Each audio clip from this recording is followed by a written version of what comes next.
And Ajaneesh ಬಗ್ಗೆ ನಾನು ಎಷ್ಟು ಹೇಳಿದ್ರು ಸಾಕಾಗಲ್ಲ. ಐ ಥಿಂಕ್ ಒಂದು ಎಕ್ಸ್ಟ್ರಾ ಪ್ರೀತಿಯಲ್ಲಿ ಮಾಡ್ತಾರೆ ನಮ್ಮ ಸಿನಿಮಾಗಳನ್ನು ಅವರು. ಆ್ಯಂಡ್ ತುಂಬ ಅದ್ಭುತವಾಗಿ ಬ್ಯಾಕ್ಗ್ರೌಂಡ್ ಸ್ಕೋರ್. ಆ್ಯಂಡ್ ಅವರಿಗೆ ನಾನು ನೋಟಿಸ್ ಮಾಡಿರೋದು ನಮಗೆ ಇಷ್ಟ ಆಗಿರುತ್ತೆ ಸಮ್ಟೈಮ್ಸ್. ಚೆನ್ನಾಗಿದೆ ಅಜನೀಶ್, ಸರ್ ಇಲ್ಲ ಸರ್ ನನಗೆ ಆಗ್ತಾಯಿಲ್ಲ ಸರ್, ನಾನು ಹಿಂಗೆ ಮಾಡ್ತೀನಿ ಸರ್, ಬಿಟ್ಬಿಡಿ ಒಂದು 2 days ನಾನು ಏನೋ ಮಾಡ್ತೀನಿ ಮಾಡಿ. ಆ 2 ದಿನ ಆದಮೇಲೆ ಅಷ್ಟು ಸರ್ಪ್ರೈಸ್ ಒಟ್ಟಿಗೆ ಬರ್ತಾರೆ ಅವರು. ಏನು ರೀ ಇಷ್ಟು ಚೆನ್ನಾಗಿ ಮಕ್ಕದ ಮೇಲೆ ಹೊಡೆದಂಗೆ ಮಾಡ್ತಾರೆ, ಅದು ಹೊಡೆಯುತ್ತೆ ಆ ಥರ ಮ್ಯೂಸಿಕ್. ಐ ಥಿಂಕ್ ಒಂದು ಸಿನಿಮಾ ಬಗ್ಗೆ ನಾವು ಕೂತ್ಕೊಂಡು ಮಾತಾಡಬೇಕಾದ್ರೆ ಒಂದು ಪ್ರಮೋಷನಿಗೆ ಮಾತ್ರ ಕೂತ್ಕೋತಾ ಇದ್ದೀವ, ಹೆಂಗೋ ಸಿನಿಮಾ ಸಕ್ಸಸ್ ಆಗಲಿ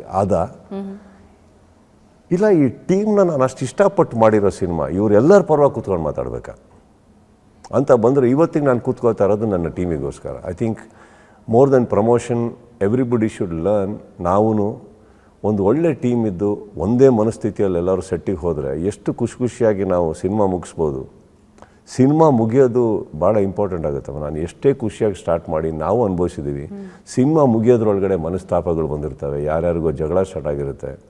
ಅವತ್ತಿಗೆ ನಮಗೆ ಅನಿಸುತ್ತೆ ಎಲ್ಲ ಚೆನ್ನಾಗಾಯಿತು ನೋಡಿ, ಪಿಕ್ಚರ್ ರಿಲೀಸು ಅವ್ರು ಮಾತಾಡ್ತಾ ಇಲ್ಲ, ಅವರಿಗೇನೋ ಜಗಳ ಆಗಿದೆ. ಅದಿಲ್ಲ ಅಂತಂದಾಗ ಭಾಳ ಖುಷಿಯಾಗುತ್ತೆ ನಮಗೆ. ಈ ಒಂದು ಟಚಲ್ಲಿ ಈ ಸೆಟ್ಟಲ್ಲಿ ಟಚ್ ವುಡ್ ನಮಗೆ ಆ ಒಂದು ಬಂತು ಎಲ್ಲರೂ ಕೂಡ್ಕೊಂಡು. It's a very happy unit. Lovely. All everybody